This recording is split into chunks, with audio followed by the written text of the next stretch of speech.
জব্বার জি। আমার মন মেজাজ ভালো নেই। নিচের রুমে কোনো লোক বসা থাকলে ওদেরকে বিদায় করে দে। জি যা।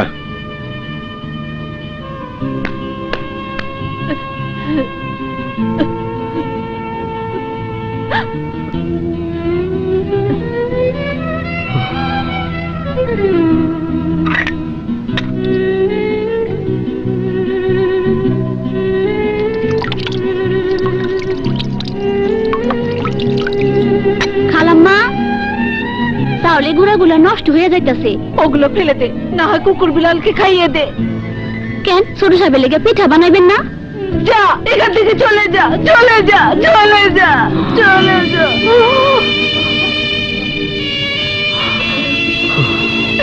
না জানি কত কষ্টে আমার সন্তান দিন কাটাচ্ছে।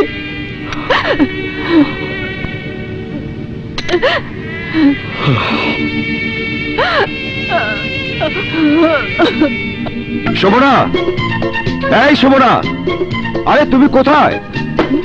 কি হলো, এত চিৎকার করছো কেন? আরে এদিকে এসো, এসো এসো। আরে পুরো সংসার নিয়ে এসেছি। সবই ঠিক আছে, শুধু একটা জিনিস বাকি। আরে জলদি বলো, এক্ষুনি নিয়ে আসবো। খাট মানে পালং। পালং? না, আমি আর কোনোদিন খাট বা পালংকে ঘুমাবো না। ছোটবেলা থেকে খাট পালংকে এয়ার কন্ডিশনের মধ্যে যার জীবন কেটেছে, সে মানুষটি আছে এই অবস্থা, সবই আমার কারণে। আরে ওটা ছিল ইঞ্জিন চালিত জীবন, বাদশা। আর এটা হচ্ছে বাস্তব জীবন।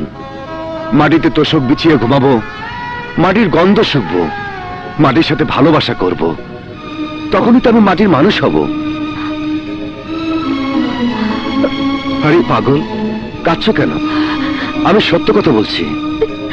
মরে গেলে হাজার হাজার বছর এই মাটিতে থাকতে হবে, তাই আগে থেকে এই মাটির সাথে ভাব শুরু করেছি।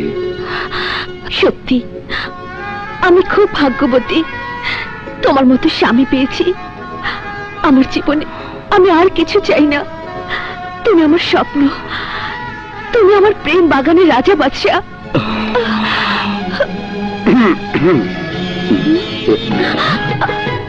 আসসালামু আলাইকুম। মা সুমনা। বাবা, নে ধর, তোকে আমি বলেছিলাম না তুই রাজরানী হবি। ভগবান আমার মনের বাসনা পূরণ করেছেন, তাই তাকে প্রণাম জানাই। নারায়ণ নারায়ণ। বাবা, সেই জন্য আমি ফজরে নামাজ পড়ে আল্লাহর দরবারে লাখ লাখ শুকরিয়া জানাই। বাবা, কি হলো? মেয়ের সাথে রাস্তা দাঁড়িয়ে কথা বলবেন নাকি ভেতরে যাবেন? অবশ্যই ভেতরে যাব। তবে বাবা, তোমার কাছে আজ একটা দাবি করব, তুমি বলো না করবে না?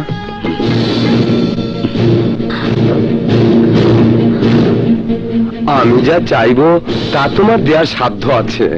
বাবা, আমি কথা দিচ্ছি, সাধ্যের মধ্যে হলে অবশ্যই তা পূরণ করব।